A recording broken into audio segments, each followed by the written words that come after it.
So yesterday we talked about everything leading up to us actually going inside our first Diamond Dynasty game. And no, I am not wearing the same shirt from yesterday. It is still today for me, but it is yesterday for you, if that makes sense. You know what I'm saying? Just so y'all don't go over here thinking, I'm dirty and whatnot. But I ain't got nothing against anybody that wears the same shirt twice on the same day, because you know what I'm saying? Priorities, laundry, and money. Anyhow, let's talk about things you want to do day one of Diamond Dynasty. So after you got all of that down, you created your ball player, you checked out all the missions, you recorded down exactly what you want, etc. This, that, and the third, you loaded up the lineup. You want to start by going into Conquest. You want to start by going into the Starter Conquest. The Starter Conquest this year in MLB The Show 20, it gave us a silver Tim Tebow, and it gave us some hidden, I can't even speak. It gave us some hidden packs, XP, stubs, and rewards. After you go ahead and do that, you're going to go to Showdown. You're going to go ahead, knock out the Starter Showdown. The Starter Showdown composed of mini bosses. This is a mini boss, and then final bosses. If you lose in a mini boss battle, you have to restart from the beginning. If you lose in these battles, you don't have to restart from the beginning. The blues you can lose at or fail. The reds you can never fail. If you fail, you restart at the beginning. That's just a quick way to remember it. You go ahead, do the Starter Showdown. You're going to get yourself some rewards, some stubs, experience. You might get yourself a nameplate. When it says squad upgrades and it says a Diamond Life Series player, it is not being upgraded towards your real Diamond Dynasty squad. You draft a team in here, so it would be upgraded towards your drafted team in Showdown, and that team is exclusive to whatever Showdown run you're doing at that time. So if it's the Starter Showdown, it is exclusive only to the Starter Showdown. If you have two other Starter Showdowns open, that one team is only exclusive to that one run. Now, in the Starter Showdown for MLB The Show 20, we ended up getting a gold starting pitcher and Brett Saberhagen. So that's why I say you want to knock those two out. You're going to be getting yourself two additions to the team, and then you're going to go ahead and knock out the starter moment. Now, the starter moments, the reason you want to knock them out is because it helps you get, I don't want to say accustomed, but it lets you familiarize yourself with moments, and also because usually, every single year, there is a starter program where you have to complete the Starter Showdown. You have to go ahead and complete the starter missions, which are stats that you tally offline. If it had an online section or an online label on it, it would only be able to be completed online. But when it doesn't have an online label, it means you can complete this offline or online. Offline game modes, it only counts when you're doing it against CPU or when you're doing it in Conquest. Does not count for moments, does not count for Showdown. Those stats basically generated there are exclusive only to those game modes. And then you have the Starter Conquest map, which I showed you all, the Tim Tebow one.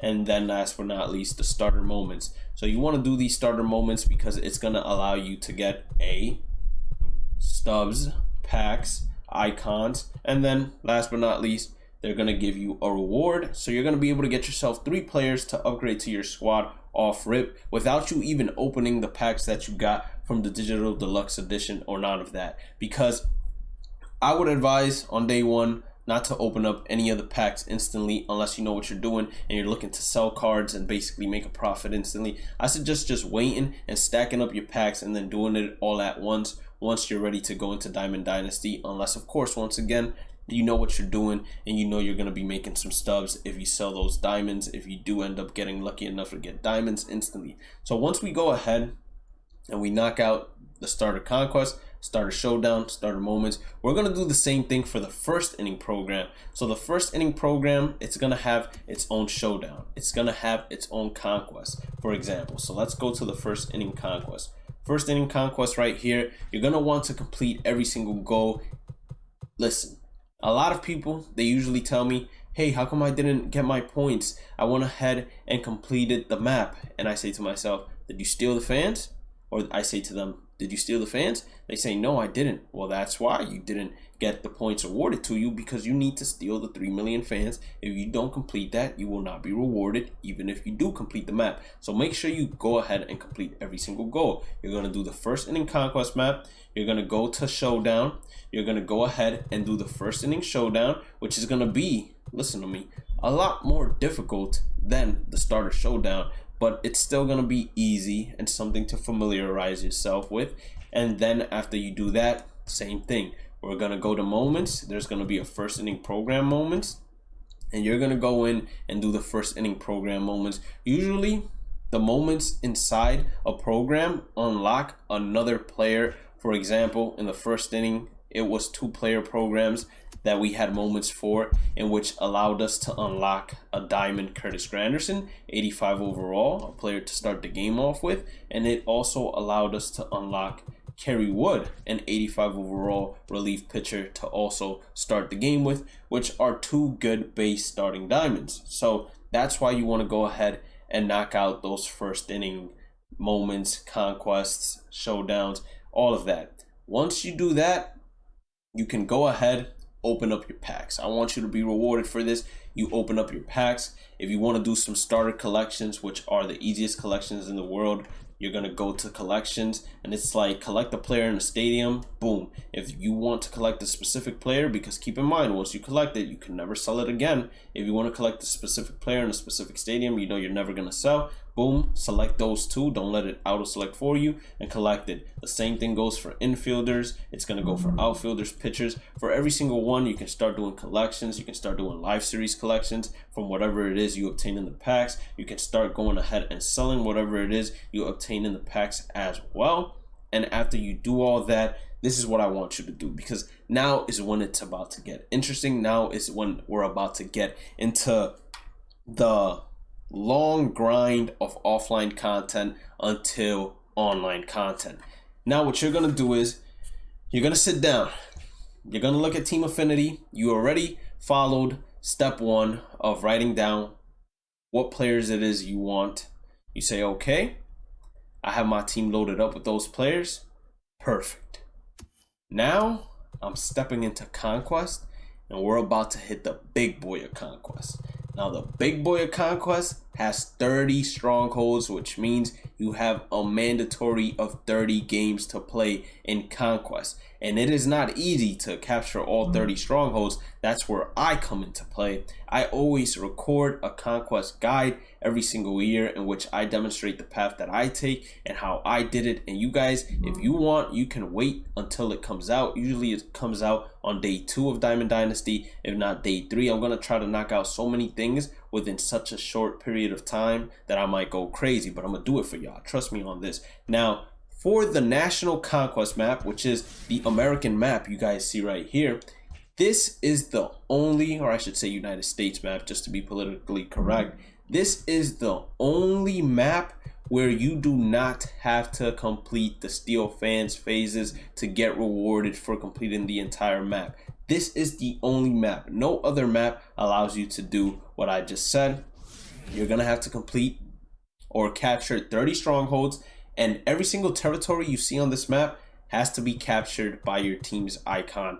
And it's going to take a while. I'd say it probably takes half a day in terms of hours played. 12 hours to maybe do this entire thing, including the stronghold games and capturing the territories and simulating territories, etc. I'll explain all of that in a separate video, but I'm telling you, it's time consuming, so you want to go ahead and pay attention to that rubric or that guide that I eventually come out with. You're going to go ahead and do this entire map. It's going to give you hidden rewards, and at the end of it, it usually gives you a diamond. This year we got ourselves a diamond Willie Mays. I will show everybody that diamond Willie Mays. We got ourselves an 87 overall rookie diamond Willie Mays. I think we might get ourselves a Roberto Clemente from here, or we could find him in the first inning program. That's going to be one of my predictions. So that is basically what I want you guys to tackle.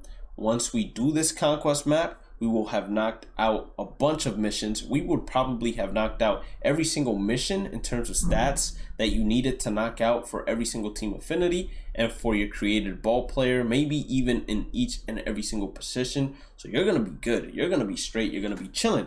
Once you knock out this Conquest map, you get a 10-pack bundle, you open up the packs, and you do the same thing you did last time you opened up packs. You either sell players, add them to your collection, or just chill with them right there. You don't really have to do anything. You're not forced to sell. You're not forced to add to the collection. You can just leave them there chilling. And then after that, we're going to go to Team Affinity. You're going to say, okay, which team affinities do I want to prioritize in getting? Which 25 do I want on my team? And if you don't want all 25, which 1 through 10, 1 through 5, however many it is you want, do I want to prioritize on getting? Once you got that down, each team in the beginning of the game in season 1 or stage 1, they had a specific showdown to do that was relative to the division they played in. For example, we go to showdowns. Stage 1, which will be season 1 in MLB The Show 21, it had a showdown for the NL West, had one for the NL Central, had one for the NL East, AL West, AL Central, AL East. So you find the teams that you want the players of, and you go ahead into the showdowns. And once you beat the showdowns, you get yourself what are called vouchers. And in the vouchers, this is the only thing I would always advise exchanging, because if you don't exchange them, they lose value. You would exchange the voucher. Once you exchange the voucher, it gives you 4 points. So if the total necessary to obtain Trey Mancini, or in this year's case, Anthony Santander, is 50, it means that you're going to have to complete that showdown. It gives you 4 vouchers per completion. So if you do it 4 times, that means you get yourself 16 vouchers. 16 vouchers, 4 times 16. Or 4 times 16. Let's 4 times 16, 32. You get yourself 64 points, right? 64 points. You go ahead and you complete it. If I'm doing my math correctly. 4 vouchers, 4 times 4 is 16. Yeah, you do 4 runs, you get yourself 64 points, and you're going to be able to unlock all the rewards along the way, which most of the times includes a gold player, some extra packs, and then the team affinity player. And you're gonna do this for each and every single player you want on your team before you head into online game modes. Now, once you got your full 25-man roster, which means you got all your hitters, all your bench to your liking, your starting rotation, and your bullpen, all I gotta say is welcome to the show. Now, I would advise you to enter ranked seasons, and you're good to go. You're good to play ranked seasons. If you don't want to play ranked seasons, you want to go into events, you're good to go. Go play events, have the time of your life. Battle Royale is the only game mode where this team right here will not impact you. It is I don't want to say pay to win, it's a pay to enter game mode in which you have to drop 1,500 stubs every single time you plan on entering, but the rewards are very significant. You have to obtain 12 wins before you lose 2 games. If you lose a game, you still have the opportunity of obtaining 12 wins. Once you lose 2, you get eliminated and you obtain whatever rewards you got up to. It usually starts off with a bronze for 3 wins, a silver for 6 wins, a gold for 9 wins, and then a diamond for 12 wins. I'm not sure how they're going to be doing it this year. The thing is, if you go flawless, which is basically 12-0, you get yourself 2 diamonds at the end. And usually the flawless diamond, meaning you want 12-0, comes in a separate pack. And it's a much more expensive and much more rare diamond. Therefore, you're going to be making a bunch of stubs. And you draft your team. Now, you don't draft your team from your squad. You draft your team from a pool of players that consists of the entire MLB The Show inventory. So you're going to be able to get players you don't even have, legends you don't even have, and all of that. When it comes to Battle Royale, day 1, I wouldn't even advise you guys to play it until somebody completes the collections, because that's when you'll be able to get like the 99 overall cards, etc., that aren't allowed yet because nobody had discovered them yet. Trust me on that one. Now, that's basically it. Welcome to the show. Oh, snap. Don't even welcome yourself to the show yet. Uniform creation. I forgot completely about that. You can go to customize team details and uniform. Here's where you change your name and details. This is where you edit your away uniforms, your home uniforms, and then the logo editor and vote. That's where you look up certain, I want to say, icons. You download them. For example, if you want to be the White Sox, you search up White Sox. It'll show you some White Sox icons. You can download them, and then you have to customize the away and home jerseys to your likings. Or if you're trying to replicate the White Sox, I would suggest having a picture of the jerseys and then customizing it exactly in accordance to however it looks. But that's what you do. You create your uniforms, and once you create your uniforms,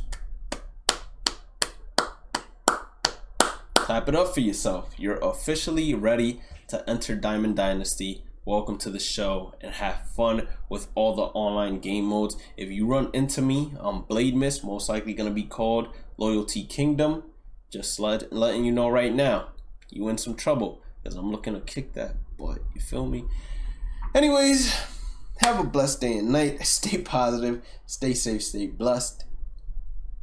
Follow me on all my socials. They're listed above me. I'm very active on all of them. Hit that red subscribe button, like button. Turn on that notification bell.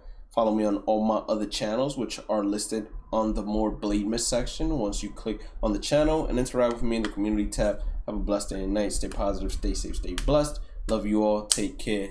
Peace out.